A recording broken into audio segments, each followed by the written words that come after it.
नमस्कार, India news Haryana पर metro news Faridabad में आप सभी का स्वागत। मैं हूं आपके साथ हेमंत कुमार और चलिए खबर की शुरुआत करेंगे बड़ी खबर के साथ। आपको बता दें कि बड़ी और अहम जानकारी इस वक्त मिल रही है।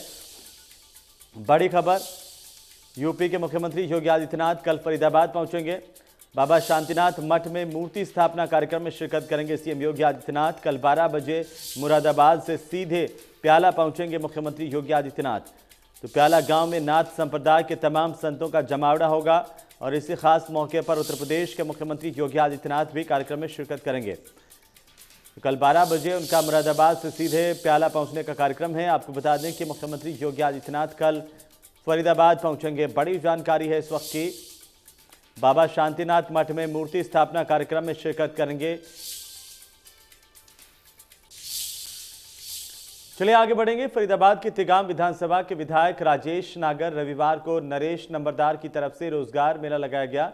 विधायक राजेश नागर मेला में बतौर मुख्य अतिथि के तौर पर पहुंचे। आपको बता दें कि इस दौरान विधायक ने कहा कि हमारा पहला काम युवाओं को रोजगार देना है और इसीलिए आए दिन अलग अलग जगहों पर रोजगार मेले लगाए जा रहे हैं ताकि युवा अपनी काबिलियत के हिसाब से सीधा रोजगार प्राप्त कर सकें। इस तरह के रोजगार मेले लगातार क्षेत्र में लगते रहेंगे क्योंकि हरियाणा सरकार ना खर्ची ना पर्ची के नियमों पर चलती है। यहां पर बिना खर्ची पर्ची के लोगों को रोजगार दिया जाता है, जबकि पिछली सरकारों में ऐसा नहीं था।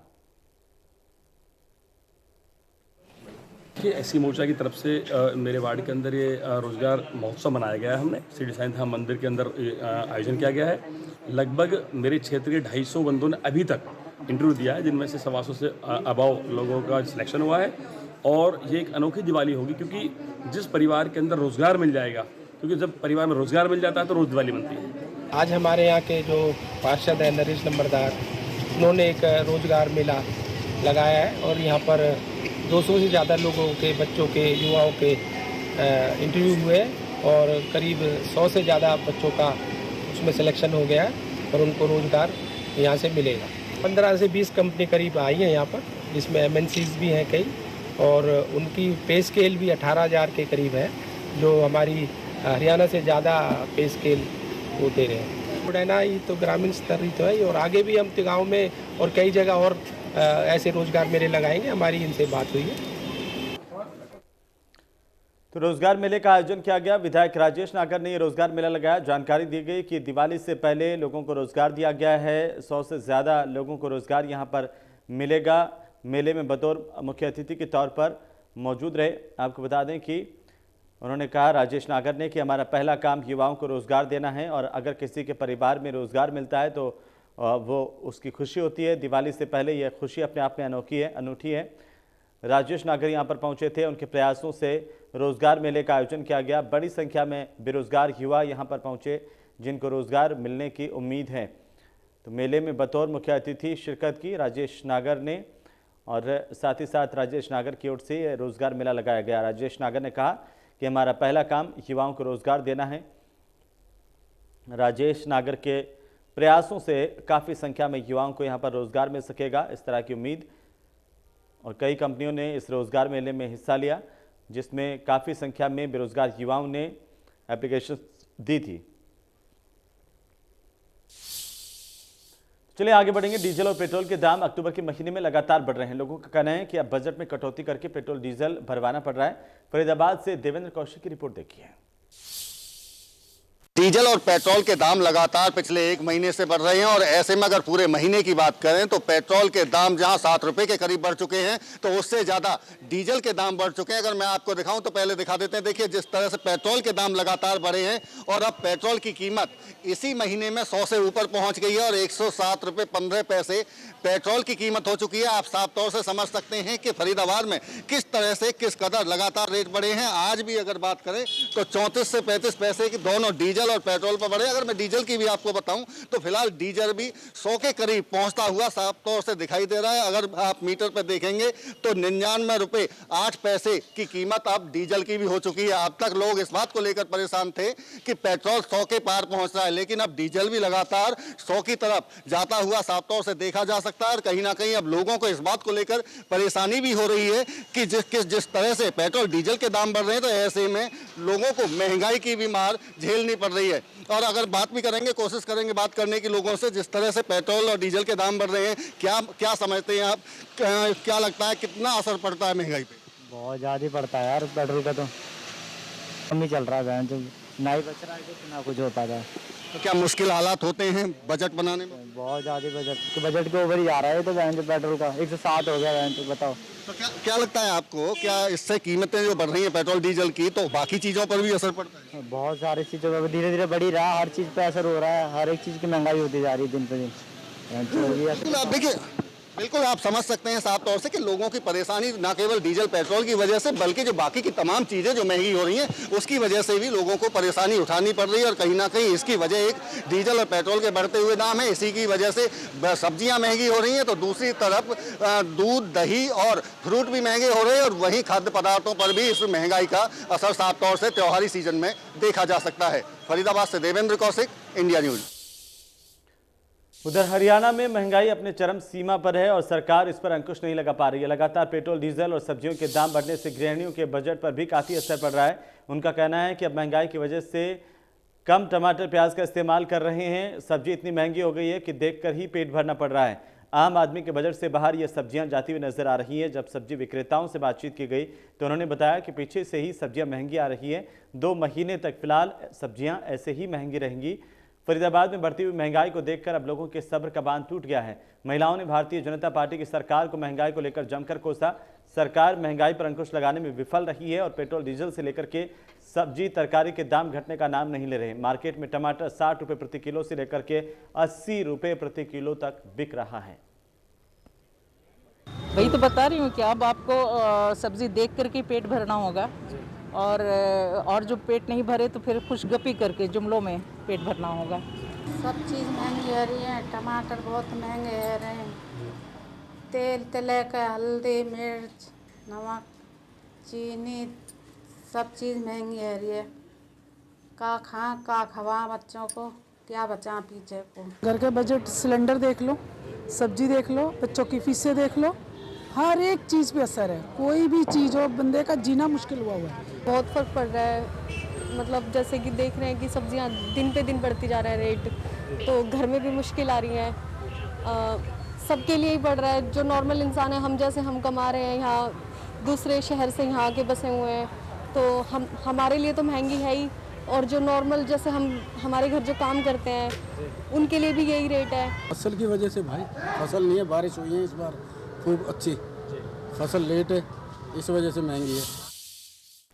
उधर फरीदाबाद में दिवाली पर लोगों ने संदेश देते हुए कहा कि दीपावली पर शपथ लेते हुए मार्केट में किसी भी खरीदारी के लिए जाएंगे तो घर से मास्क लगा करके जाएंगे, हाथों को सैनिटाइज करके और साफ करते रहेंगे, साथ ही सोशल डिस्टेंसिंग का भी ख्याल रखेंगे। इस शपथ में छोटे बच्चे भी शामिल हुए। मैं अपने और आसपास के बच्चों से ये निवेदन करता हूँ कि इस दिवाली जब भी बाज़ार में या भीड़ भाड़ वाले इलाके में जाएं तो अपने साथ सैनिटाइज़र की शीशी और मुंह पर मास्क ज़रूर लगा कर जाएं, तभी हम सुरक्षित दिवाली मना सकते हैं। मैं विनोद कुमार गर्ग, उम्र 64 साल, और मैंने दोनों डोज वैक्सीन की लगवा ली हैं। मैं ये सभी लोग से अनुरोध करता हूं कि घर से बाहर निकलने पर अपना मास्क लगा के जाएं और उचित दूरी बनाए रखें, जिससे इस कोरोना के और प्रदूषण से हम लोग सब सुरक्षित रहें और अपने ज़्यादातर घर पे रहें और दिवाली शांतिपूर्वक ढंग से मनाएं। इस दिवाली मैं अपनी महिला मित्रों से अपील करना चाहती हूँ कि वो कोविड के नियमों का पालन करें। दिवाली की शॉपिंग पर जाने से पहले हैंड सैनिटाइज़र, मास्क और 6 फीट की दूरी का उचित ध्यान में रखें। मैं लोगों से इस दिवाली ये अपील करना चाहूँगी कि इस दिवाली मिट्टी के दियों से अपने घर को रोशन करें और पर्यावरण का ख्याल रखें, पटाखे ना जलाएं। बोलो। नमस्कार सर, मेरा नाम विजय वर्मा है। कि जहाँ भी आप लोग कोरोना की महामारी ज़्यादा फैल रही है, आप भीड़भाड़ ना करें। कहीं तो भीड़भाड़ हो रही है तो आप मास्क लगा के रखें। जैसे कि आप कहीं शॉप में या फिर मिठाई खरीदने जा रहे हैं, दीपावली के पटाखे खरीदने जा रहे हैं, तो वहाँ पे भी आप मास्क लगा के रखें, 2 गज की दूरी बना के रखें। ज़्यादा भीड़ भाड़ जब हो वहाँ पे ना जाएं कृपया। जैसे मैंने मास्क लगा रखा है, आप भी मास्क लगा रखें। भारत में बहुत बीमारी ज़्यादा फैल रही है, इसके कारण महामारी ज़्यादा हो रही है। सभी लोगों से ये निवेदन करता हूँ कि वो जब भी बाहर निकलें मास्क लगा के रखें और सैनिटाइजर से अपना हाथ साफ रखें और जहाँ तक कोशिश हो डिस्टेंस का पालन करें। और लोग जब भी पटाखे खरीदने या मिठाई खरीदने जब भी निकलें मार्केट में जहाँ निकलें भीड़ की जहाँ इकट्ठी हो वहाँ निकलें मास्क ज़रूर लगाएं। ये संदेश है कि लोगों को पटाखे वगैरह पोल्यूशन वगैरह नहीं करना चाहिए, दिए के साथ में दिवाली मनाएं और अपना जो भी है एंजॉय करें सबसे मिलजुल कर। दिवाली सबके लिए अच्छी होनी चाहिए और सारी अच्छी बनानी चाहिए, मगर आप जो पटाखे अब दोबारा चलाना चाहते हो दोबारा नहीं चलाएं बिल्कुल भी। मैं तो सरकार से और जो आदमी है हमारे या कोई भी अपने घरेलू है कोई भी है इससे मैं खुद मना करना चाहता हूँ कि कोई भी पटाखे ना चलाएं। कोरोना के नियमों का पालन करना जरूरी है। हम भी बाजार जा रहे हैं लेकिन मास्क और सोशल डिस्टेंसिंग का पालन भी कर रहे हैं। सावधानी रखना बहुत ज़रूरी है। अगर आप मेरे लिए मिठाई लेने जा रहे हो तो मास्क पहन के जाना और सोशल डिस्टेंसिंग का ख्याल भी रखना। जी मेरे लिए मिठाइयाँ और पटाखे लाना और मास्क लगाना ना भूलना। पापा इस दिवाली मेरे लिए मिठाइयाँ और पटाखे लाना लेकिन मास्क लगाना न भूलना। मास्क ना लगाने से कोरोना हो सकता है। पापा अगर आप मेरी मिठाई लेने जाओ तो मास्क लगा के जाना और सोशल डिस्टेंसिंग का ख्याल रखना। हम सभी इस दिवाली पे आपसे कहना चाहते हैं कि बाहर जाएं तो मास्क लगा के जाएं और सोशल डिस्टेंसिंग का ख्याल। तो वहीं निजी स्कूलों में गरीब बच्चों के 134A के तहत होने वाले एडमिशन के लिए सरकार ने शेड्यूल जारी कर दिया है। एडमिशन का शेड्यूल जारी करने के साथ ही एडमिशन प्रक्रिया पूरे प्रदेश में चर्चाओं में आ गई है। सरकार की ओर से जारी किए गए शेड्यूल की टाइमिंग पर सवाल उठ रहे हैं। हरियाणा प्रोग्रेसिव स्कूल कॉन्फ्रेंस के state wise president Suresh Chandra का कहना है कि सभी स्कूल अपनी जिम्मेदारी समझते हैं और उस जिम्मेदारी को निभा भी रहे हैं, लेकिन सरकार की ओर से जारी किया गया एडमिशन शेड्यूल देरी से जारी किया गया, जिसकी वजह से बच्चों को पढ़ाई के लिए बहुत कम वक्त मिलेगा।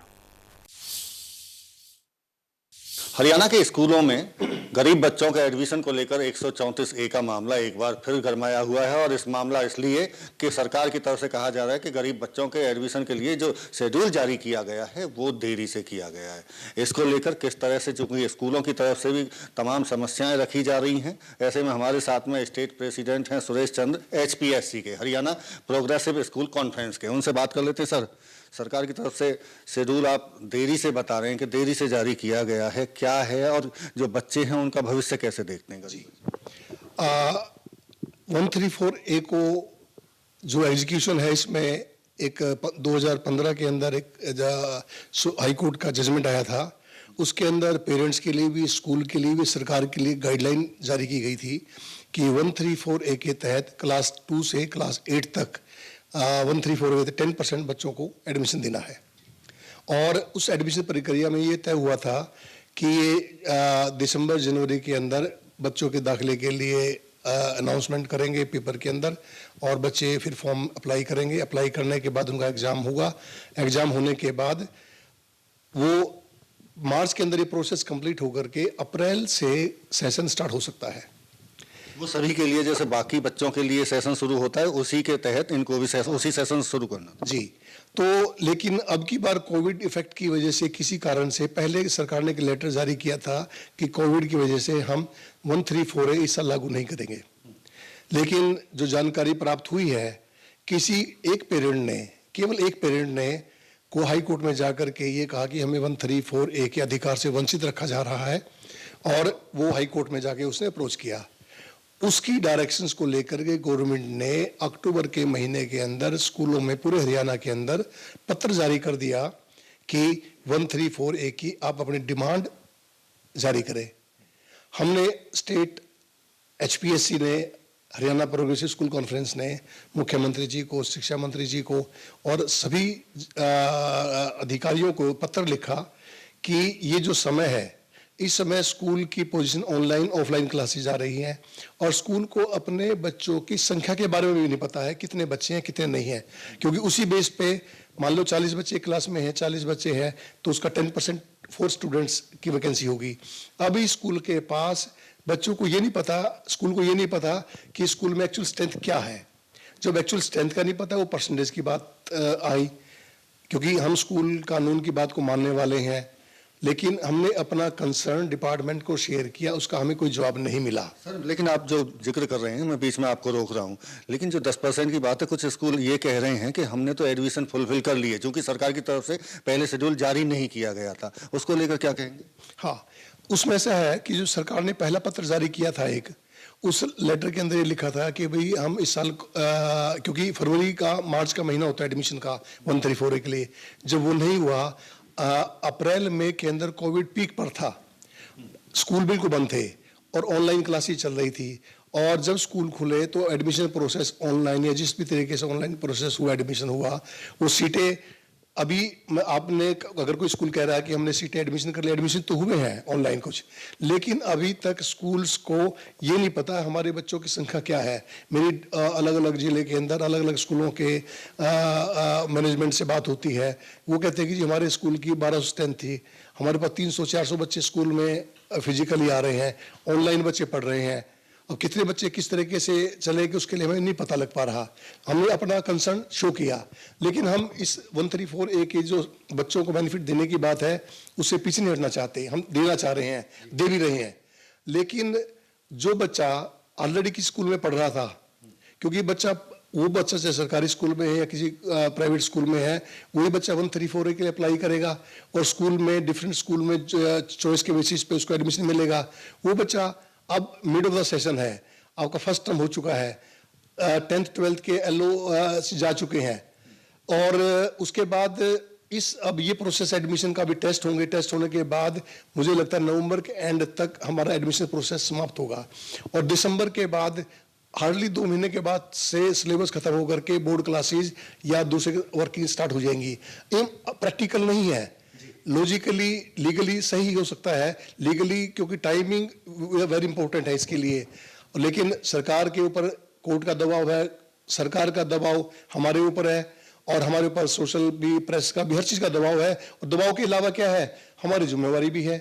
हम लोगों ने जो इनका वेबसाइट थी उसके ऊपर हमने अपनी संख्या को भर दिया गया है, और पूरे हरियाणा के अंदर हमने HPSC ने अपने स्कूल मेंबर्स को कह दिया कि वे अपनी वैकेंसीज को भर दे, और भर दिया गया है। हमारे साथ में सुरेश चंद्र HPSC के वाइस प्रेसिडेंट हैं प्रदेश के, जिनकी तरफ से साफ किया गया है कि उनकी जिम्मेदारी से वो अपनी जिम्मेदारियों को वहन कर रहे हैं, बच्चों को एडमिशन भी दे रहे हैं, लेकिन इसका जो दूसरा पहलू वो ये है कि जो छात्र एडमिशन लेंगे उनकी पढ़ाई पर इसका असर पड़ेगा। फरीदाबाद से देवेंद्र कौशिक, इंडिया न्यूज़। वहीं प्रदेश के कई जिलों में आज हरियाणा स्टाफ सिलेक्शन कमीशन की तरफ से पुलिस कांस्टेबल पद के उम्मीदवारों की रिटर्न परीक्षा आयोजित की गई, और 2 पारियों में आयोजित हो रही पुरुष सिपाही भर्ती परीक्षा को लेकर प्रशासन की तरफ से भी पूरी मुस्तैदी देखने को मिली। परीक्षा केंद्रों पर सुरक्षा के कड़े बंदोबस्त किए गए। 2 शिफ्ट में इस परीक्षा को करवाया गया, जिसमें लाखों उम्मीदवारों की ओर से अपना भविष्य आजमाने के लिए परीक्षा दी गई। सिपाही भर्ती परीक्षा सोमवार और मंगलवार को भी आयोजित होगी। पुलिस और जिला प्रशासन इस बारे में कोई भी कोताही बरतने के मूड में नहीं है। जिला उपायुक्त जितेंद्र यादव खुद तमाम केंद्रों पर जाकर मुआयना कर रहे हैं। फरीदाबाद में लगभग 90 से ज़्यादा सेंटर बनाए गए, और इन तमाम केंद्रों के आसपास तमाम फोटोस्टेट की दुकानें भी बंद की गई। तैयारी बिल्कुल जिला प्रशासन और पुलिस प्रशासन ने पूरी तैयारी की है। अभी पहला सेंटर विजिट किया हमने, मॉडर्न स्कूल, 90+ सेंटर्स हैं हमारे, और आप जैसे देख रहे हैं पुलिस बिल्कुल सेंटर के बाहर मुस्तैद है। अंदर कमीशन के लोगों से बात की तो बायोमेट्रिक के या कैमराज के कोई इशू नहीं पाए गए यहाँ पे। इन्विजिलेटर से और सेंटर सुपरिटेंडेंट से बात हुई तो जो हमने ट्रेनिंग करवाई थी उनकी, तो और कमीशन के साथ भी करवाई थी। बल्लभगढ़ के सिविल अस्पताल में अब वाहन संबंधी कागजात जांच किए जाएंगे। पिछले कुछ दिनों में अस्पताल परिसर के कई वाहन चोरी हुए हैं। इसे लेकर के स्थानीय पुलिस प्रशासन ने सतर्कता दिखाते हुए अब अस्पताल में ही वाहन संबंधी कागजात की जांच शुरू कर दी है। अस्पताल में तैनात पुलिसकर्मियों की माने तो उनकी तैनाती यहां पर इसीलिए की गई है ताकि वे वाहन संबंधी चोरियों पर काबू पा सकें। इसे लेकर वे शक के बिना पर वाहन संबंधी कागजात की जाँच कर रहे हैं। चले जो भी चोरी ने उसकी, अभी एक मोटरसाइकिल मिली है जो कि इनके पास डॉक्यूमेंट नहीं है, और इनसे हम डॉक्यूमेंट मंगा रहे हैं। अगर नहीं मिलेंगे तो हम थाने पहुंचा देंगे। इसको देते हैं कि जो भी जिस बंदे के ऊपर शक है और जो भी शक वाला बंदा लगता है उसके डॉक्यूमेंट चेक किया जाए। इसका RC है और लाइसेंस, पॉल्यूशन इंश्योरेंस, कागज नहीं मिलेंगे तो इसको थाने। चलिए इसी के साथ ही मेट्रो न्यूज़ फरीदाबाद में फिलहाल नहीं।